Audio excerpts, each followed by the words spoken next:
बिस्मिल्लाहिर्रहमानिर्रहीम। अस्सलाम वालेकुम। आप देख रहे हैं A1 टीवी और मैं हूं मुक़द्दस नूर। सबसे पहले हेडलाइंस। मच्छर झील के सैलाबी पानी से दादू और गर्दनवाह को ताहाल खतरात। पानी का रेला दादू रिंग बंद को अबूर कर गया। मजीद 250 देहात ज़ेर-ए-आब आ गए। दादू शहर को बचाने के लिए बुढ़ा नहर के पुश्तों पर हंगामी रिंग बंद की तामीर। शहरियों का घर बार छोड़ने से इनकार। नकल मकानी सुस्त रवि का शिकार। दादू जेल से 145 कैदियों को हैदराबाद मुंतकिल कर दिया गया।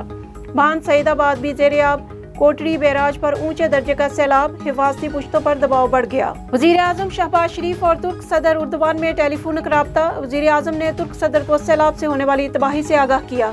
वज़ीर आज़म शहबाज शरीफ का अरब अमारात के वज़ीर को फ़ोन। इमदाद देने पर इज़हार तशक्कुर। वज़ीर आज़म का सैलाब की तबाहकारी का मामला जनरल असम्बली में उठाने का फैसला। 17 से जायद शोबों में नुकसानात का सर्वे आज मुकम्मल करने की हदायत। इमरान खान की टेलीथॉन से 2.5 अरब रुपए जमा हो चुके। वज़ीर आला पंजाब परवेज इलाही कहते हैं शहबाज शरीफ की तरह अदाकारी नहीं करते।